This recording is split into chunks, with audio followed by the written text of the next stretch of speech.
Friends, स्वागत है आपका अपने YouTube channel A1 study centre पर। मैं चेतन कुमार आपके लिए लेकर आया हूँ संविधान से संबंधित कुछ महत्वपूर्ण प्रश्न के टॉपिक नंबर 2। मित्रों, सेकेंड लास्ट वीडियो में मैंने आपको संविधान से संबंधित कुछ चुनिंदा प्रश्नों का हल प्रस्तुत किया था। यहाँ हम उसी कड़ी को और आगे बढ़ाएंगे। चूँकि पिछले वीडियो में आपने प्रश्न संख्या 13 तक का हल प्राप्त किया था, हमें ऐसा लगा, महसूस हुआ कि मात्र उतना ही प्रश्नों से जो है ना हमारी आवश्यकताओं की पूर्ति नहीं की जा सकती। तो कुछ प्रश्न और भी होना ही चाहिए जो हमारे एग्ज़ाम और बोर्ड एग्ज़ाम के लिए भी जो है ना, यानी कॉम्पिटिटिव एग्ज़ाम और बोर्ड एग्ज़ाम दोनों के लिए महत्वपूर्ण हो। तो आइए हम आपके लिए यहाँ कुछ और भी चुनिंदे प्रश्नों के साथ जो है ना प्रस्तुत हुए हैं आपके समक्ष। तो आइए बिना देरी किए जो है ना हम क्वेश्चन नंबर 14 को देखते हैं। देखिए क्या दिया है। किस अधिकार को डॉक्टर भीमराव अंबेडकर ने संविधान का आत्मा और हृदय कहा था? तो इसका सही आंसर हो जाएगा संवैधानिक उपचार का अधिकार। मित्रों, संवैधानिक उपचार का जो अधिकार है, इससे हम इसी अधिकार के माध्यम से हम संविधान में जो है ना हमेशा संशोधन कर पाते हैं।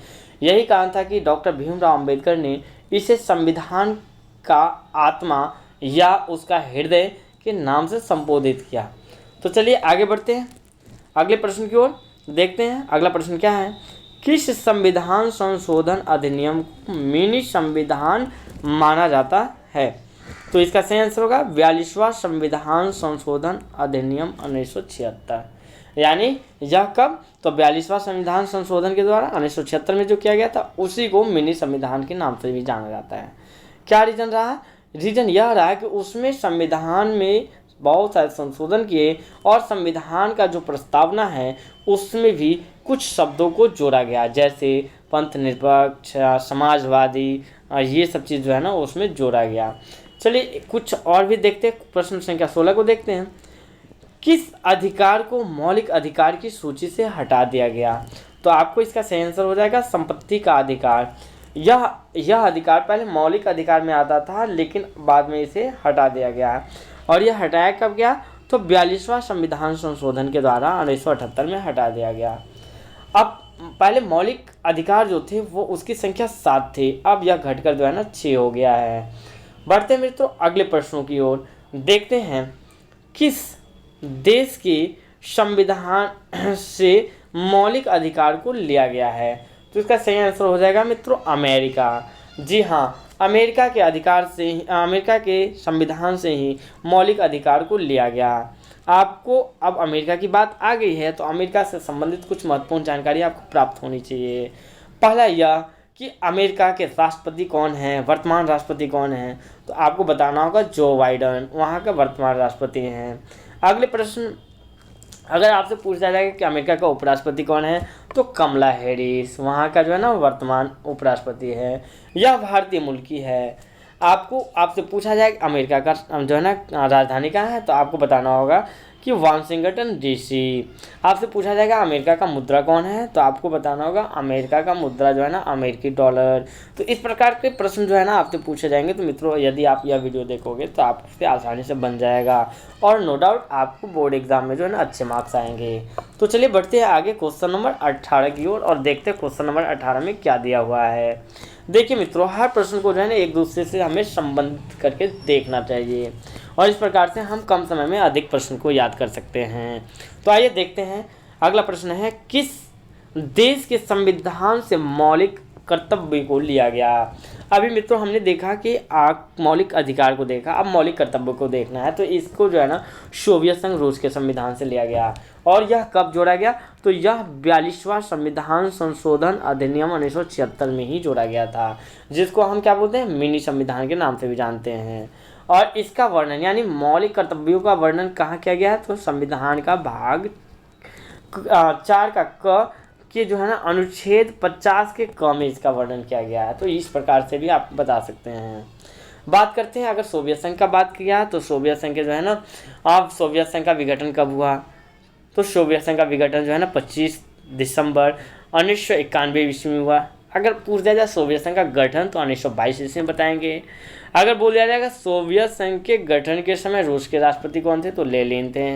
अगर पूछा जाए सोवियत संघ के विघटन के समय रूस के राष्ट्रपति कौन थे, तो मिखाइल गोर्बाचेव बता देंगे। अगर आपसे पूछा जाएगा सोवियत संघ के विघटन के बाद रूस के प्रथम राष्ट्रपति कौन बने, तो बोरिस एल्त्सिन बता देंगे। अगर आपसे पूछा जाएगा कि रूस का राजधानी कहाँ है, तो मैक्सिको बता देंगे। तो इस प्रकार से अगर आपसे पूछा जाए तो आप बताते चलिएगा। अगर आपसे पूछा जाए रूस के वर्तमान राष्ट्रपति कौन है, तो व्लादिमीर पुतिन नाम है उनका, आप ये भी बता दीजिएगा। खैर आगे बढ़ते हैं, क्वेश्चन नंबर 19 को देखते हैं। क्वेश्चन नंबर 19 है, संविधान के किस अनुच्छेद द्वारा अस्पृश्यताओं का अंत किया गया। अर्थात देखिए छुआछूत हमारे समाज में बहुत पहले से है, तो इससे जो है ना किस अनुच्छेद के द्वारा जो है ना इसका अंत किया गया, तो आप बोलिएगा कि इसका अंत जो है ना अनुच्छेद 17 के द्वारा किया गया। अब देखते कुछ और भी प्रश्न हैं, जैसे बच्चों के शोषण से संबंधित कौन सा अनुच्छेद है, तो अनुच्छेद 24। अगर आपसे पूछा जाएगा कि बोलने की स्वतंत्रता तथा देश की स्वतंत्रता का वर्णन किस अनुच्छेद में किया गया, तो आप बोल सकते हैं कि 19 के ए में किया गया है। अगले प्रश्न की ओर बढ़ते हैं मित्रों, देखते हैं। अगर आपसे पूछा जाएगा कि हमारे लोकतंत्र में यानी भारत के लोकतंत्र में चतुर्थ स्तंभ से किसे संबोधित किया गया है, तो आप बोलिएगा प्रेस को, या फिर समाचार पत्र एजेंसी बोल सकते हैं, मीडिया बोल सकते हैं, उससे जो है ना चौथा स्तंभ के नाम से संबोधित किया गया है। चलिए मित्रों कुछ और भी आगे प्रश्न की ओर बढ़ते हैं, देखते हैं कुछ और भी प्रश्न क्या कर रहा है। तो अगला प्रश्न है, संविधान के किस अनुच्छेद में राज्य को ग्राम पंचायत के संगठन के निर्देश दिए गए हैं, तो यह अनुच्छेद 40 में दिया गया है। अब ग्राम पंचायत से संबंधित आया है, तो आइए ग्राम पंचायत से कुछ और भी प्रश्न ले लेते हैं। क्वेश्चन नंबर 22 उसी से संबंधित है, यानी पंचायती राज की त्रिस्तरीय गठन किसके द्वारा किया गया, तो यह बलवंत राय मेहता समिति के द्वारा किया गया। अब यह अधिनियम कब बना, तो यह मतलब जो है ना 73वां संविधान संशोधन अधिनियम आपको 1992 में बना था, और यह जो है ना 24 अप्रैल 1993 को लागू किया गया। अगर प्रश्न पूछ दिया जाए कि पंचायती राज व्यवस्था जो है वह सर्वप्रथम कब और कहाँ लागू किया गया था, तो आप इसका आंसर बता देंगे कि यह जो है आपको 2 अक्टूबर 1959 को राजस्थान के नागौर जिले में लागू हुआ था। कहाँ हुआ था, नागौर जिले में लागू हुआ था।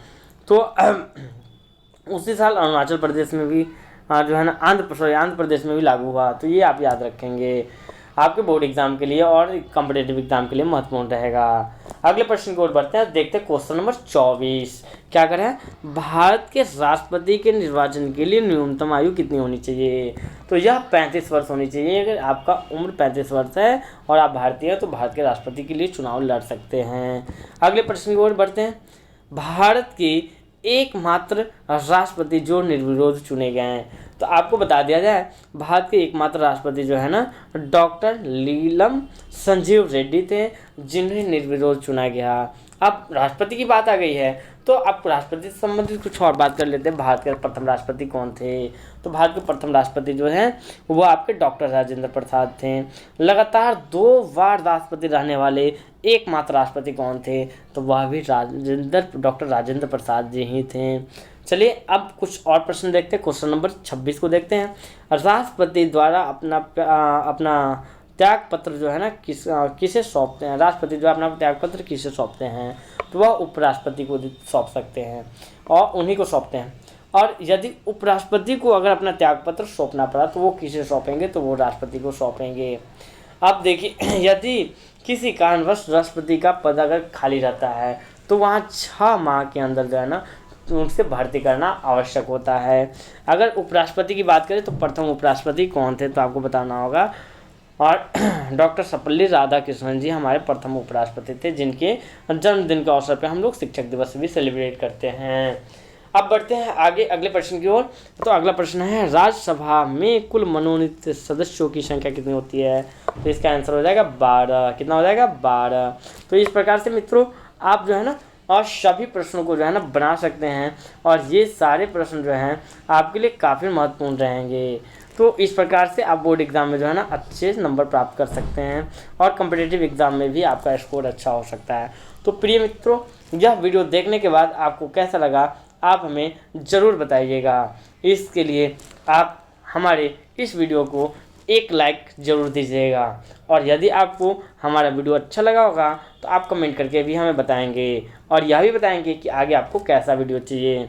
और यदि आपको यह वीडियो अच्छा लगा होगा, इससे आपको लाभ मिलता हुआ दिखाई देगा, तो आप इस वीडियो को अपने दोस्तों के पास भी शेयर करेंगे और हमारे चैनल के लिए एक सब्सक्राइब तो बनता ही है। तो आइए मित्रों, आज के वीडियो के लिए हम अपना टारगेट रखे हैं 101 लाइक। तो आप इस लाइक को है ज़रूर पूरा करेंगे और इस वीडियो के देखने के लिए जो समय दिए उसके लिए A1 स्टडी सेंटर आपको बहुत बहुत धन्यवाद करता है। तो चलिए मित्रों, मिलते हैं अगले वीडियो के साथ, तब तक बने रहिए आप A1 स्टडी सेंटर के साथ। धन्यवाद।